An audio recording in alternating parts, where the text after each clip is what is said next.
Good morning friend. आपके demand के अनुसार जैसे कि मैंने फिजिक्स का आपका टेस्ट लिया था तो लड़के का डिमांड था कि सर वर्क पावर एनर्जी हमें बढ़ाओ।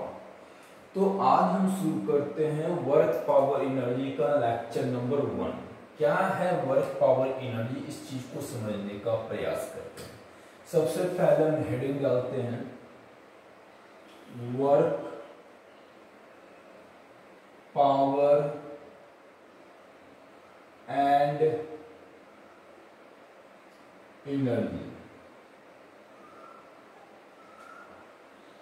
सबसे पहले इससे रिलेटेड कॉन्सेप्ट्स की बात करेंगे, उसके बाद हम इस पे न्यूमेरिकल्स करवाएंगे। सबसे पहले आ जाओ, वर्क क्या है।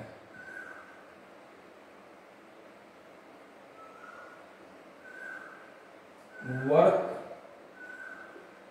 का मतलब होता है कार्य,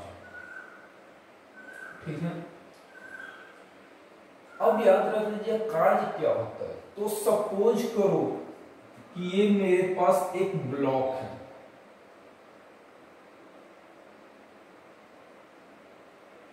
ठीक है ना, ये ब्लॉक है,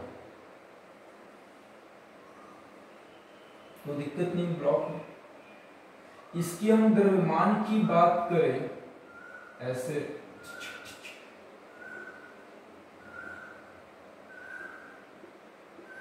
द्रव्यमान की बात करें तो ये mkg है सपोज,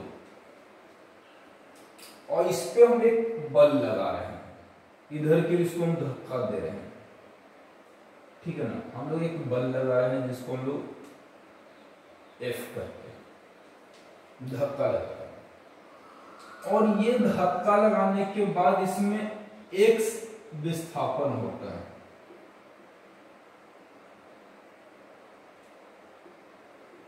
विस्थापन होता है, ठीक है। तो यहां पे कहता है क्या है कि जो वर्क होता है, फोर्स यानी जो बल हम लगा रहे हैं और जो ये विस्थापन हो रहा है, दोनों के डॉट प्रोडक्ट को ही कार्य कहा जाता है, ठीक है।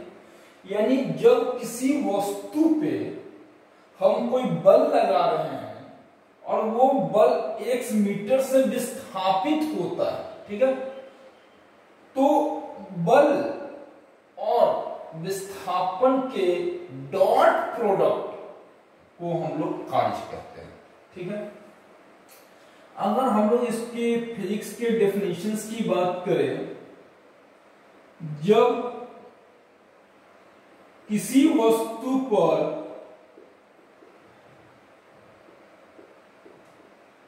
बल लगाया जाए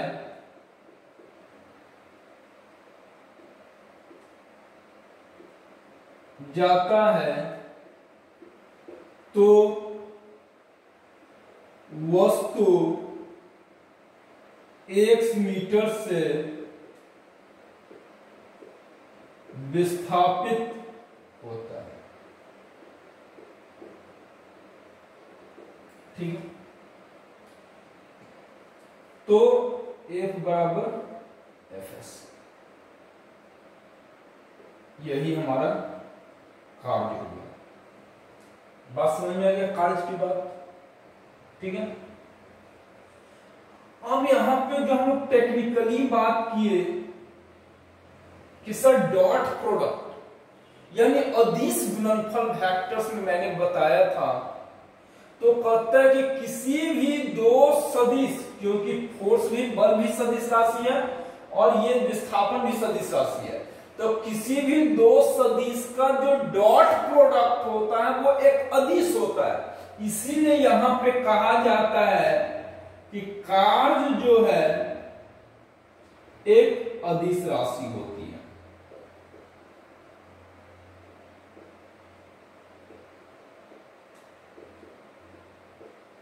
आप यहां पे लॉजिक समझ रहे हो। ये तो बल कार्य का डेफिनेशन था, यहां पे हमने F डॉट S लिया, इट मीन्स कि बल का और विस्थापन का जो डॉट प्रोडक्ट होता है वो हमारा कार्य कहलाता है। और किसी भी दो वेक्टर का, किसी भी दो सदिश का जो अदिश गुणनफल होता है वो अदिश होता है, इसीलिए वर्क को हम लोग अदिश राशि कहते हैं। आई बात समझ में? यहां तक तो क्लियर हो गया सर कि हाँ ये वर्क हो गया। चलिए अब हम वर्क के बारे में थोड़ा सा और पढ़ते हैं, पूरा डिटेल पढ़ते हैं वर्क के बारे में। आप देखिए जैसे ये एक वस्तु है और ये हमारा सरफेस है, लाइक दिस, इस तरीके का ये सरफेस पे ये वस्तु रखा हुआ है।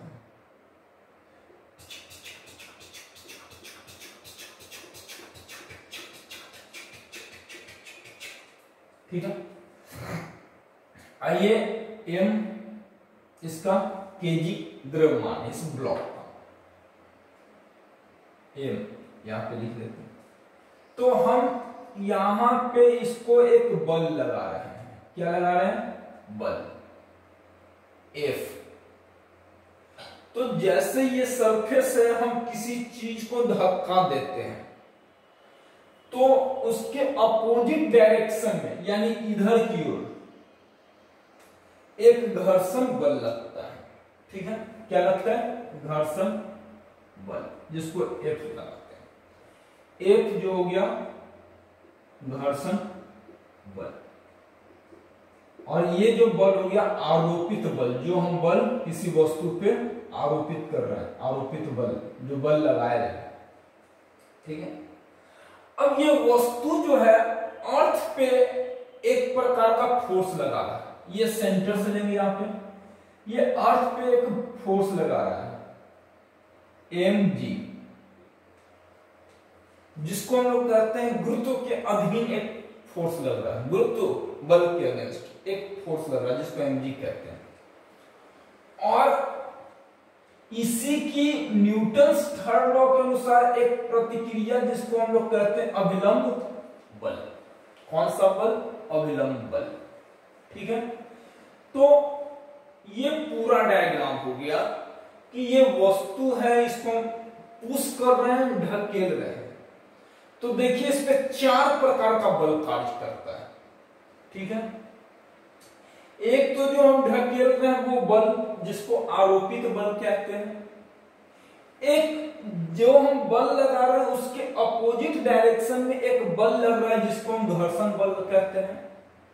और जब कोई वस्तु अर्थ पे रखा हुआ है तो पृथ्वी के केंद्र की ओर एक बल लग रही है जिसको mg कहते हैं, ma। और न्यूटन्स थर्ड लॉ के अनुसार इसकी एक प्रतिक्रिया बल जिसको हम लोग R कहते हैं, ये हमारा हो गया अभिलंब बल, और ये हो गया गुरुत्व। ठीक है, तो इसको हम लोग कहते हैं गुरुत्व बल। ये 4 प्रकार का बल, और चारों बल इस पे कार्य लग रहा है। तो अगर चारों बल इस पे लग रहा है तो कुछ न कुछ तो वर्क कर ही रहा होगा सब बल के द्वारा। तो अब हम यहां पे सीखते हैं, देखिए यहां पे पहला पॉइंट। ठीक है, आरोपित बल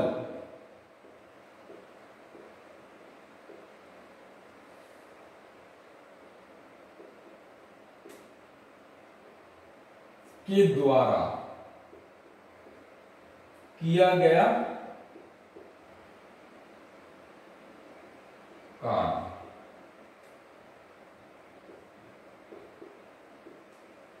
ठीक है, जैसा कि बच्चों आपके ध्यान में होगा, नजर के पास वर्क बराबर F डॉट S, वर्क बराबर Fs cos थीटा। वर्क यानी किसके द्वारा? आरोपित बल, इसे F से दर्शा है।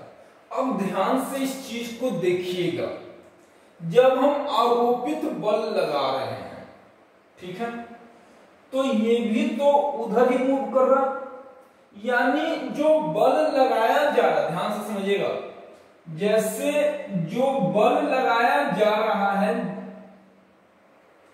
वस्तु उसी दिशा में मोशन में है, तो वस्तु जो मोशन में इधर ही है, तो कहता है कि यहां पे थीटा जो होता है, ठीक है ना, वस्तु के गति की दिशा और वस्तु पे आरोपित बल की दिशा दोनों के बीच लगता है। ये जो थीटा कोण देख रहे हैं, ध्यान से समझिएगा, ये वस्तु के गति की दिशा और वस्तु पे आरोपित बल की दिशा दोनों के बीच लग रहा है, तो दोनों तो एक ही दिशा में है, यानी 0 डिग्री का कोण बनेगा, यानी एफ एस कॉस 0 यानी वर्ग एफ बराबर एफ एस। तो ये आपका फार्मूला हो गया कब आरोपित बल के द्वारा किया गया कार्य। आई बात समझ में? चलिए मिटा दें बाबू आरोपित बल वाला। अगला मेरा कॉन्सेप्ट है अभिलंब बल के द्वारा, अभिलंब बल के द्वारा किया गया कार्य।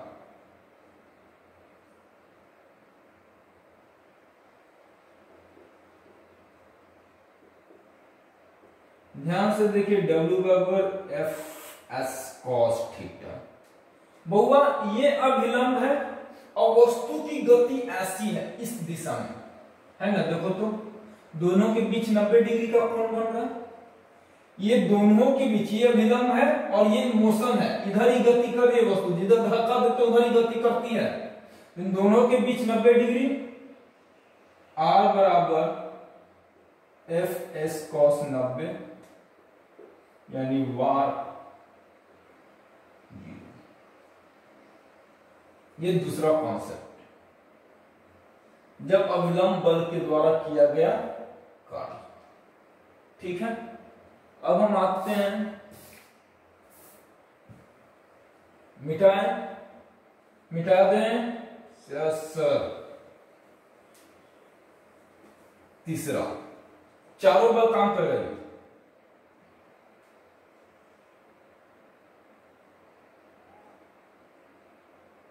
गुरुत्व बल के द्वारा किया गया कार्य, ठीक है। तो जब गुरुत्व बल के द्वारा कार्य किया जाता है, गुरुत्व बल तो नीचे की ओर लग रहा है, तो भैया इसके बीच भी 90 डिग्री का कोण बन रहा है। डब्ल्यू एम जी बराबर एफ एस कॉस 90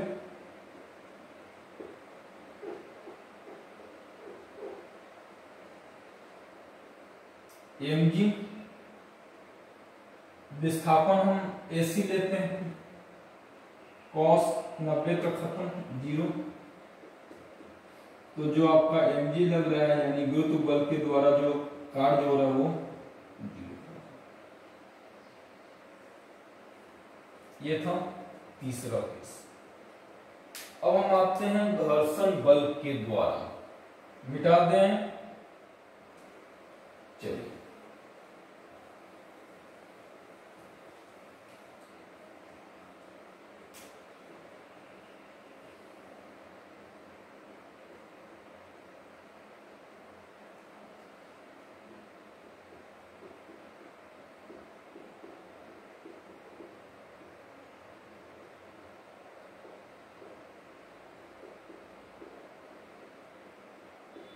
देखो लोगों, घर्षण बल और वस्तु की गति की दिशा अपोजिट है, उल्टा है। एक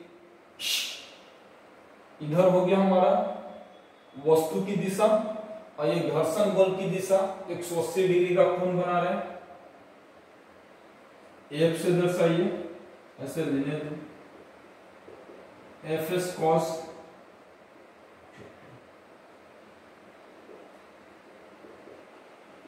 कॉस 180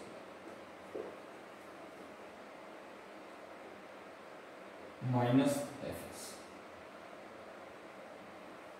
यहां पे एफ फ्रिक्शन घर्षण बल। चलिए अब हम बात करते हैं, है ना, परिणामी बल। लास्ट है, आखिरी पॉइंट है, मिटाने दो हमको भैया।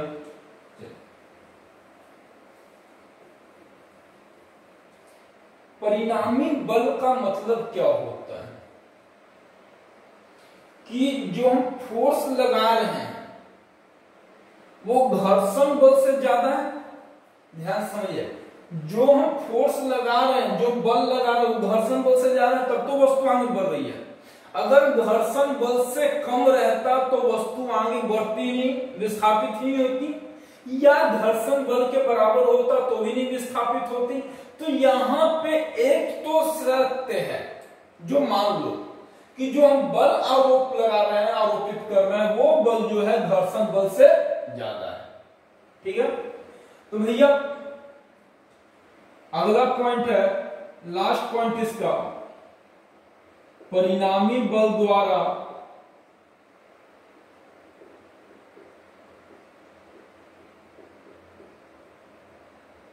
किया गया कार्य।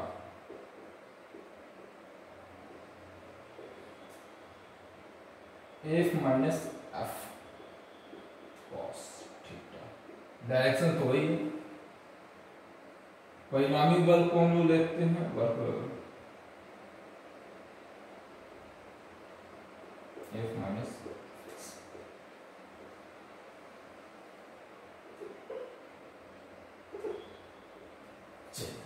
ये हो गया हमारा कार्य के बारे में, हमने सारा डिटेल पढ़ लिया कि कैसे क्या होता है। ठीक है, अब हम लोग आगे आते हैं मीटर। चलिए, मीटर में जो वर्क के बारे में हो गया।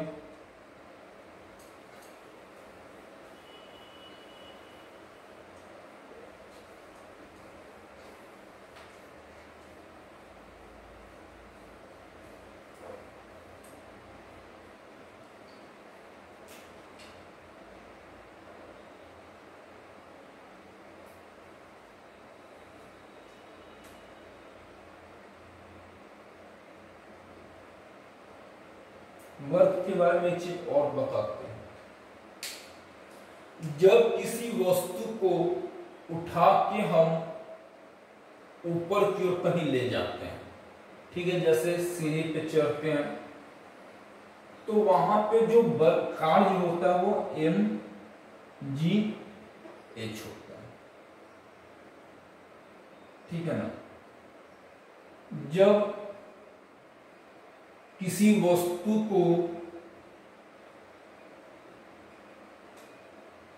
ऊपर की ओर उठाया जाए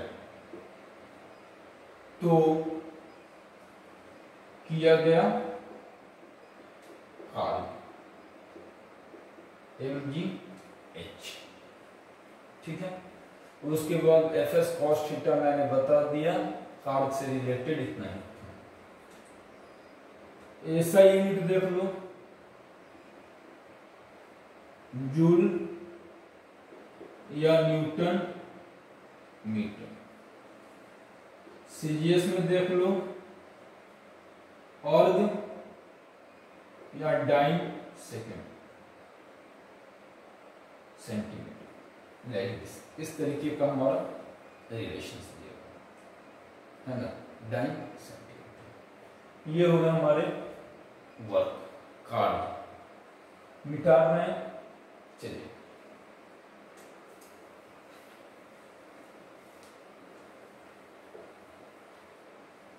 अब आते हैं कंजर्वेशन ऑफ एनर्जी। कंजर्वेशन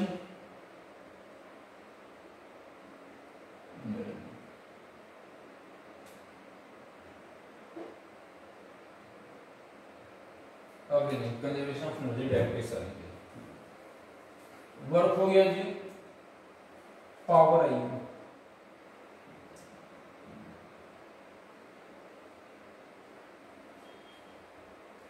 इसमें कहा गया है कार्य करने की दर शक्ति, कार्य करने की दर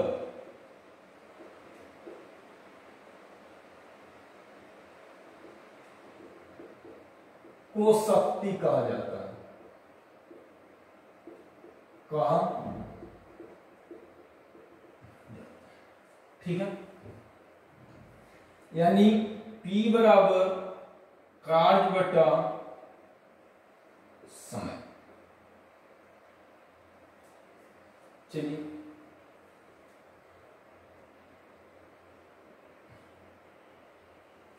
ऐसे कहीं कहीं कार्य आपका mgh भी होता है, तो नो डाउट की कार्य की जगह पे आप ऐसे लिख सकते हो Fs बटा T या mgh बटा T, ये आपका, ठीक है। हम ऐसे यूनिट की बात कर लें,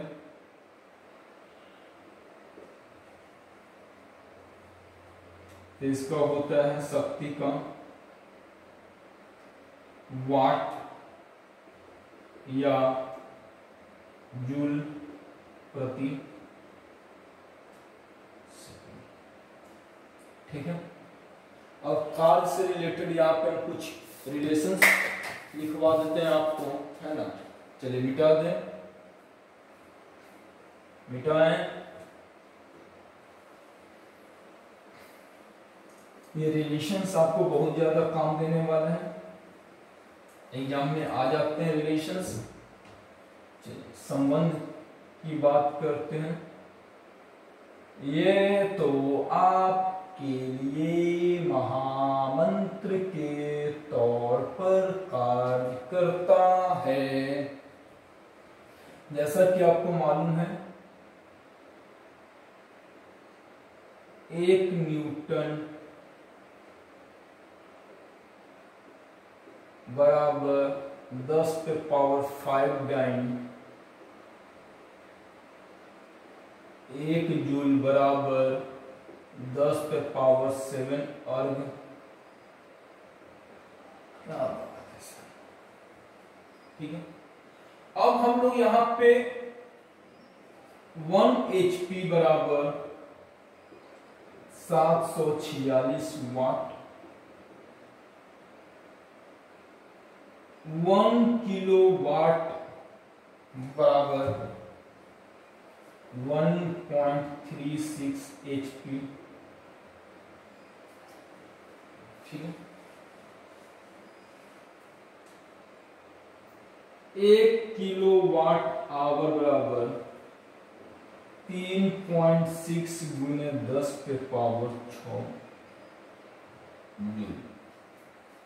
आई बात समझो, 3.6 इंटू 10 पे पावर 6 जूल। या आप इसको लिख सकते हो 3.6 इंटू 10 पे पावर 13 अर्ग, ठीक है। ये रिलेशन है आपके लिए, आप इसको रट लो, याद कर लो, बहुत ज्यादा काम देगा, ठीक है। चलिए यहां तक हो चुका, मिटा दें। Yes sir.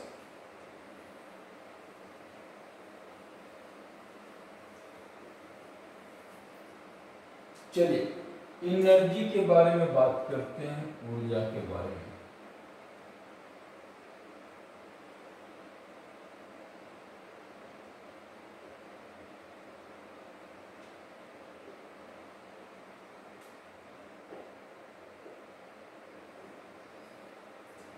एनर्जी के बारे में कहा जाता है कि कार्य करने की क्षमता को ऊर्जा कहते हैं। बचपन से रट्टा मारते आ रहे हैं, कार्य करने की क्षमता को ऊर्जा कहते हैं,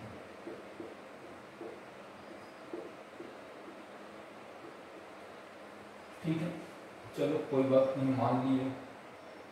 जब आप बोले तो हम मान लिए कि कार्य करने की क्षमता को हम लोग कोई दिक्कत नहीं। अब आइए ऊर्जा के बारे में कहा जाता है ये दो प्रकार का होता है। एक को हम लोग कहते हैं काइनेटिक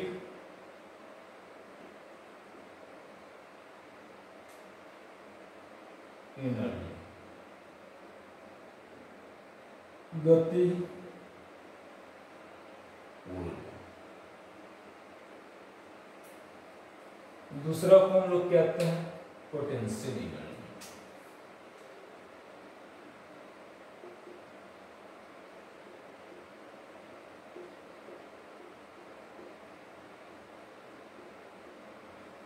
स्थिति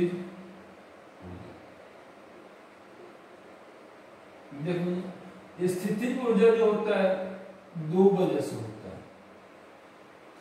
एक तो वस्तु के आकार में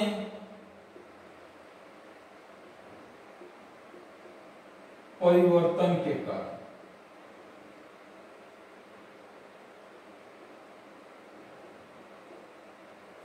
दूसरा वस्तु के स्थिति के कारण।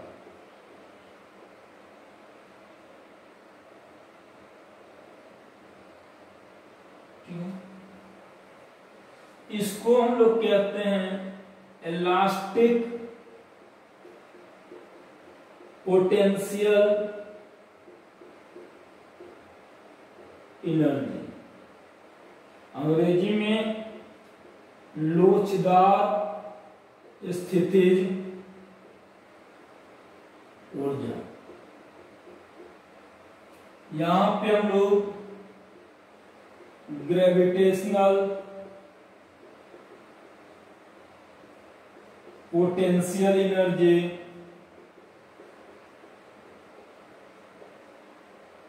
गुरुत्वाकर्षण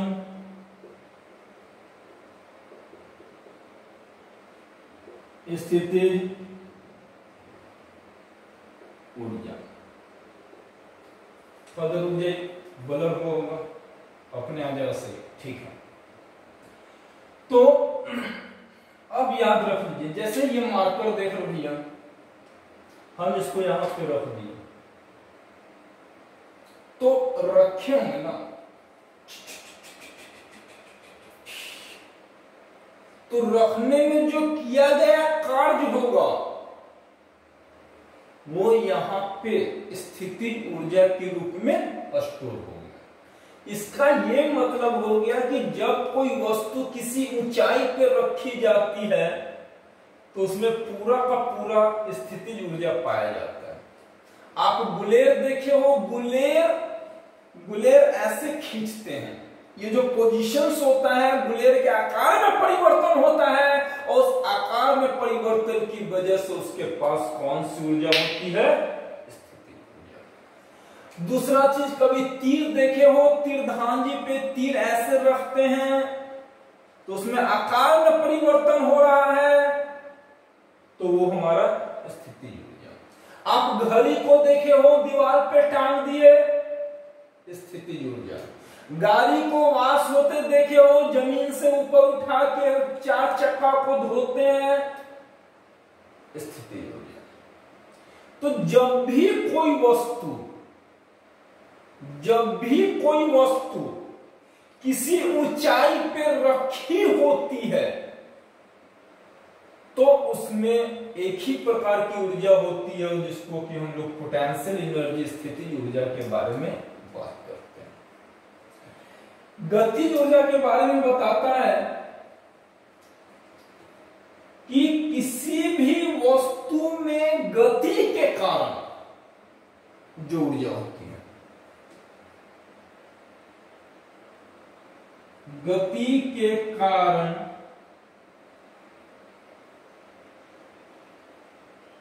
जो ऊर्जा उत्पन्न होती है,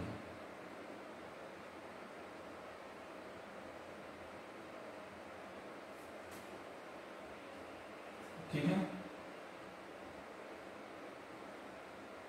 गतिज ऊर्जा।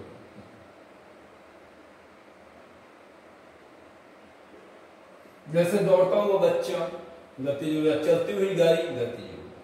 ठीक है, यहां तक चलिए मिटा दे।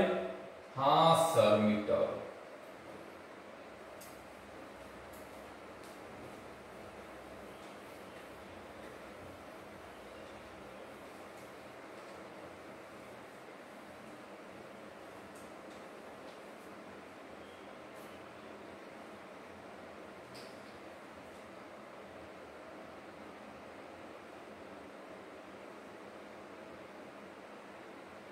ये देखिए बिल्डिंग है, यहाँ पे एक बच्चा है, अच्छा सा खासा सा खेलता सा बच्चा, प्यारा सा नन्हा सा बच्चा। ये हो गया माथा, आंख, नाक, ये शरीर, ये पैर, ये हाथ। ये बच्चा बिल्डिंग पे है तो इसके पास पूरा का पूरा गतिज ऊर्जा है, स्थिति ऊर्जा है। यहां पे हम लोग पीई से दर्शाते हैं, पूरा का पूरा पोटेंशियल एनर्जी इसके पास है। समझ लीजिए बात को, यानी ऊंचाई पे है स्थिति ऊर्जा, पोटेंशियल। हम आपको बताना चाहते हैं जो यांत्रिक ऊर्जा होता है, जिसको कि मैकेनिकल एनर्जी कहा गया है,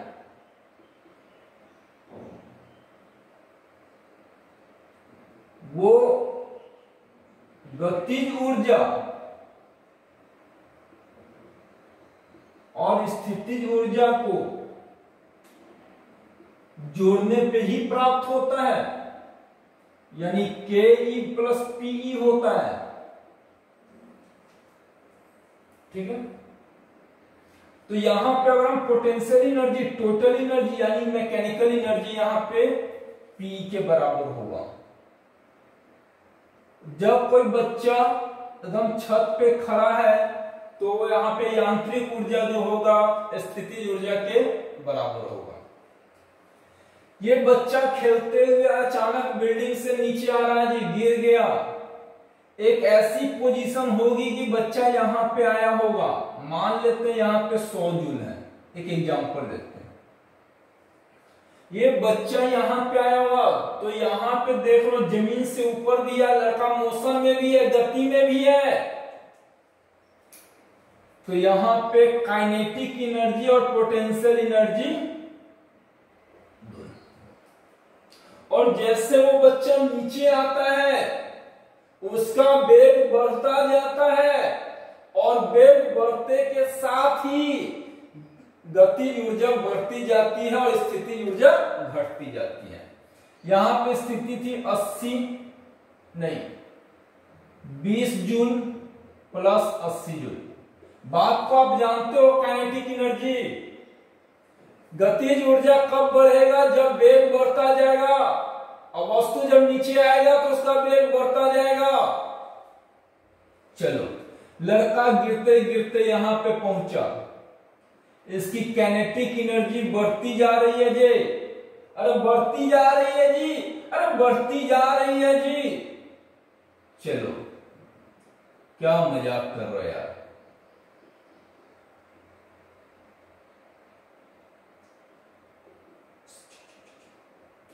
लड़का वापस जमीन पे आ गया। यहां पे क्या कहना चाह रहा है? अरे बच्चों, जब किसी वस्तु को ऊपर से नीचे की ओर गिराया जाता है तो सबसे ज्यादा वेलोसिटी कब होता है? जब वो जमीन को स्ट्राइक करता है। और जब वेलोसिटी यहां पर सबसे ज्यादा होगा तो काइनेटिक एनर्जी क्या होगा? सबसे ज्यादा होगा।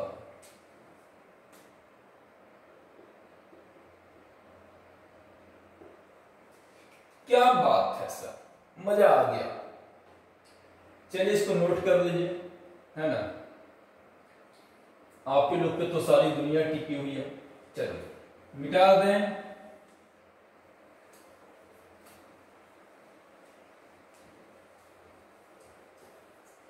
अब आते हैं ऊर्जा संरक्षण, ठीक है, सिद्धांत, principle of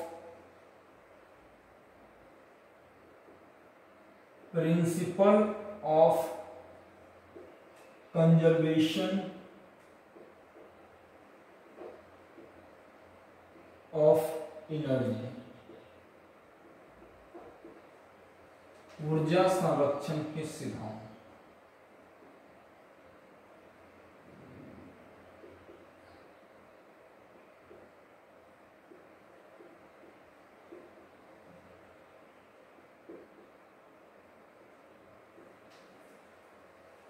principle of conservation of energy, ऊर्जा संरक्षण के सिद्धांत।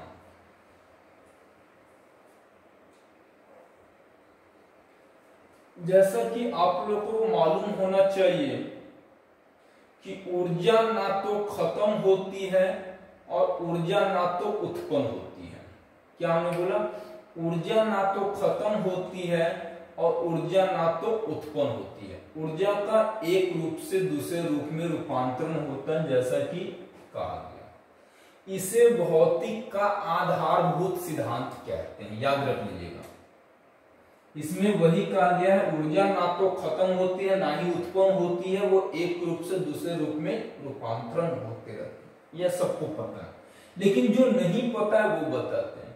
इसे हम लोग भौतिक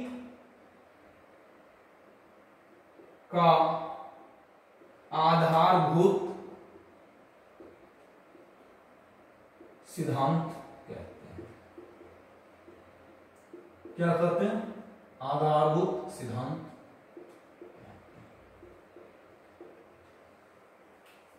ठीक है, लिख लेते हैं। क्या है? ऊर्जा न खत्म होती है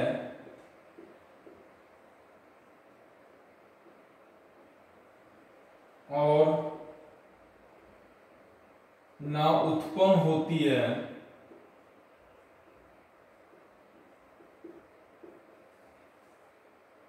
इसका एक रूप से दूसरे रूप में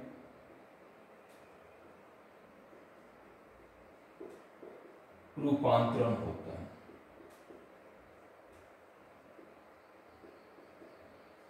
ठीक है, यही था principle of conservation of energy. इसको भौतिक की आधारभूत सिद्धांत कहते हैं। फिनिश। आज लास्ट टॉपिक करेंगे, वर्क एनर्जी थ्योरम। क्या है ये आखिर? वर्क एनर्जी थ्योरम, ऊर्जा है ना, वर्क एनर्जी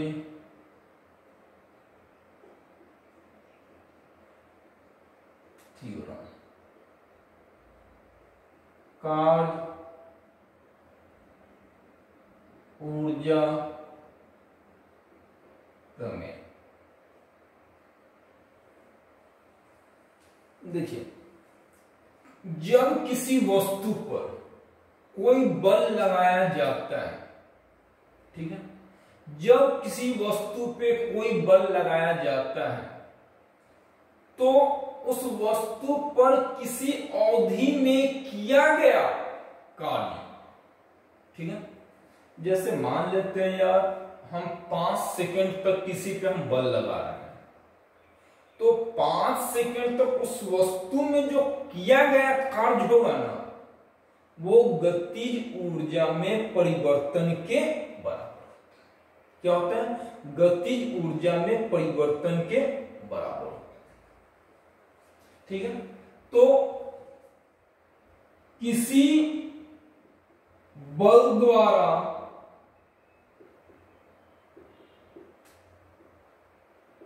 किसी वस्तु पर, ठीक है, किसी अवधि में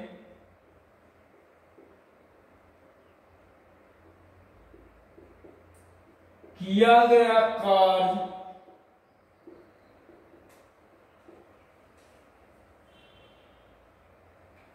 उस अवधि में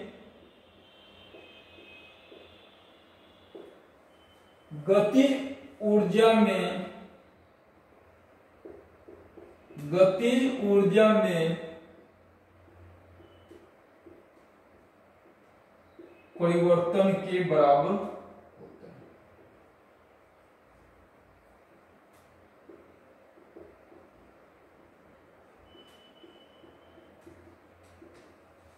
यानी अगर हम बात करें यहां पे भैया W बराबर change in kinetic energy, half m v का square minus half m u का स्क्वायर। हम यहां पे अगर क्वेश्चंस में संवेग दिया रहेगा तो उस पे भी हम इसको सॉल्व कर लेंगे। हाफ 1/2m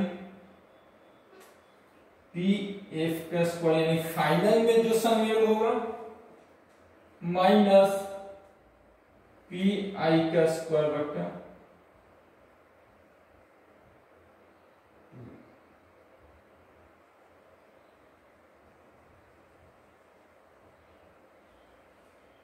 ये आपको होगा। ठीक है, तो यही था वर्क एनर्जी थ्योरम। अब हम अगले एक्सरसाइज में आएंगे, अगले लेक्चर में लेके आएंगे, वहां पे हम कुछ न्यूमेरिकल्स करेंगे और होपफुली कि कॉन्सेप्ट आपके पास बचा हुआ नहीं है ना। एक छोटा सा कॉन्सेप्ट है जो हम करा देते हैं अभी तत्काल, मिटा दें। चलिए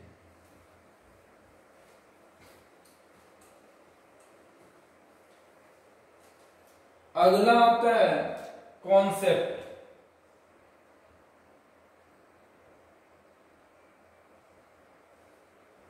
यदि द्रव्यमान m पूर्ण रूप से ऊर्जा में परिवर्तित हो जाए,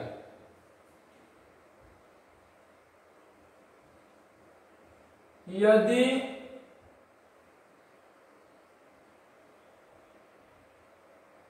द्रव्यमान m पूर्ण रूप से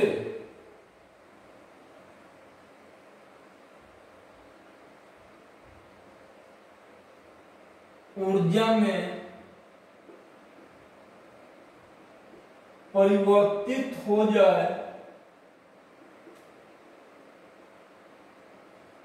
तो तुल्य ऊर्जा E बराबर mc² होगा, जहां पर c जो होता है प्रकाश का वेग, 3 × 10⁸ मीटर पर सेकंड। इसको हम लोग आइंस्टाइन का फॉर्मूला भी कहते हैं, आइंस्टाइन का फॉर्मूला कहते हैं,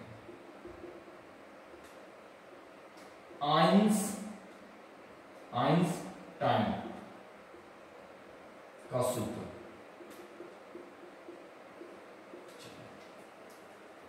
अब हमारे पास इसमें पढ़ाने के लिए कुछ नहीं है, बच्चे खुचे हम अगले लेक्चर में आएंगे, वहां पे न्यूमेरिकल्स करेंगे। 2-3 लेक्चर हम लोग न्यूमेरिकल्स ही करेंगे यहाँ पे, है ना। तो सबसे पहले आप कॉन्सेप्ट पे फोकस कीजिए, आप कॉन्सेप्ट पे पढ़ लीजिए। सारे बच्चे जितने भी आर्मी के कैंडिडेट हैं वो हमारे कॉन्सेप्ट्स को, वर्क पावर एनर्जी को पढ़ लें, उसके बाद हम इस पे कॉन्सेप्ट्स कराएंगे। ठीक है, चलिए, तो तब तक के लिए हम आपसे अलविदा चाहेंगे, है ना।